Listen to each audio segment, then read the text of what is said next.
Na época eu também não tive um mentor, sabe? Eu não tive um cara que sentava comigo e me explicava. Os meus mentores eram os livros, né?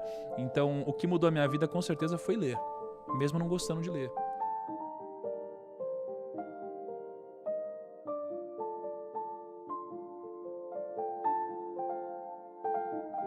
Você precisa virar a casa se você quiser enriquecer, se você quiser ganhar mais dinheiro. E como que você vira a casa? Você traz as probabilidades ao seu favor. Porque a casa é o cassino. Cara, o jogador nunca ganha no cassino, né? A maior chance de você ganhar dinheiro no cassino é você entrar no cassino e você jogar na roleta. E uma única vez, todo o seu patrimônio. Essa é a maior chance de ganhar no cassino. Porque você tem na roleta o preto e o vermelho, e você tem o 0 e o 00, que são verdes, né? Então você tem quase 50% de chance de ganhar. É algo entre 46% e 48% de chance, eu não sei direito. Então, a sua maior chance de ganhar no cassino é jogar uma única vez na roleta all-in em alguma das cores. Quanto mais você joga, mais você perde, porque as probabilidades estão contra você. Então, para você virar o cassino, você tem que jogar as probabilidades ao seu favor, né? Então, o jogo do enriquecimento é um jogo de probabilidades. Entendeu? É o jogo de jogar as probabilidades ao seu favor e não contra. E se você quer ser o jogador e quer jogar um jogo de gente grande, você está jogando com as probabilidades contra você. E você tende a empobrecer, a fazer cagada, a viver pobre, mas com a esperança de que você vai enriquecer algum dia, mas não vai. Quando que tu entendeu isso? Em 2013, 2014, talvez. E como é que tu fez pra virar a casa? Eu passei a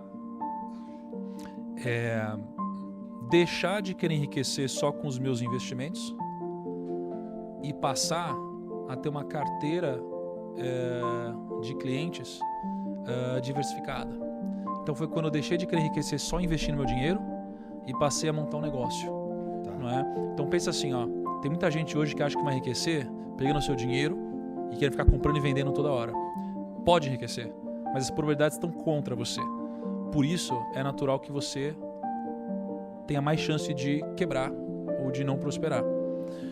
Quando você empreende sem ferir princípios, porque o empreendedorismo por si só também é um jogo de probabilidades contra você, tá?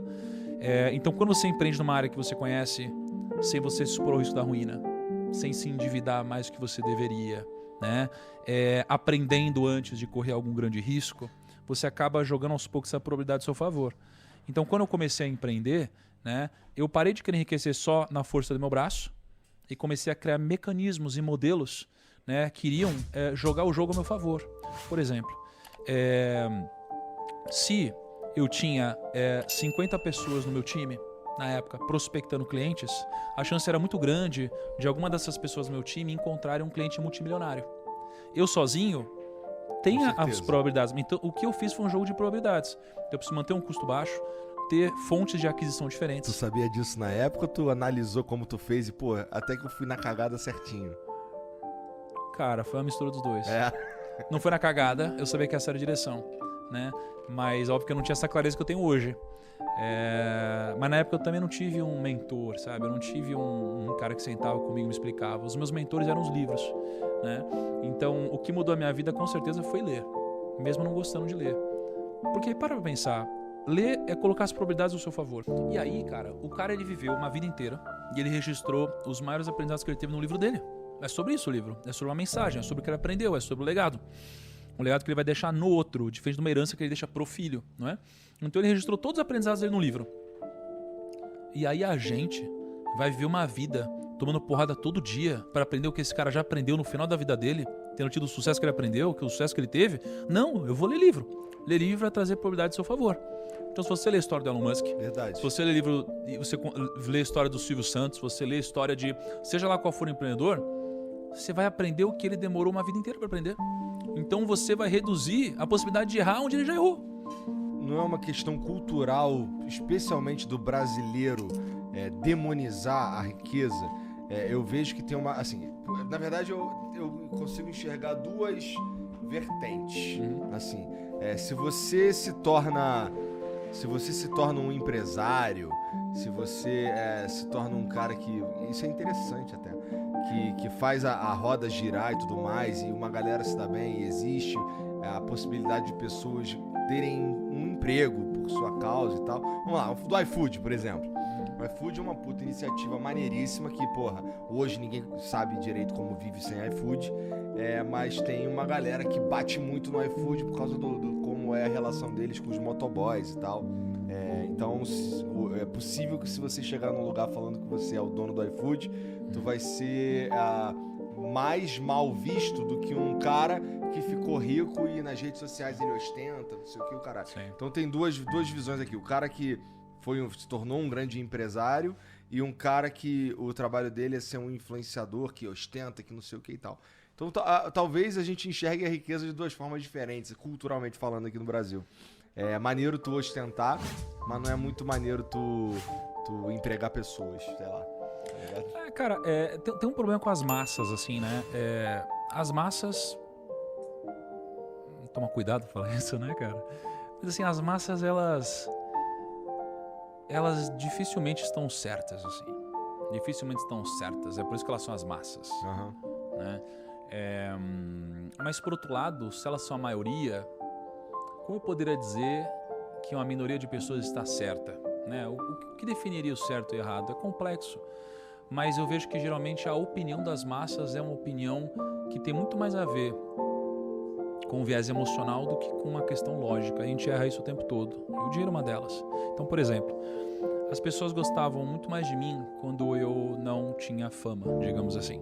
Tá? As pessoas, elas insistem em compartilhar meias verdades ou falsidades, ou seja lá o que for. Por exemplo, eu enriqueci antes de entrar na internet. Não é?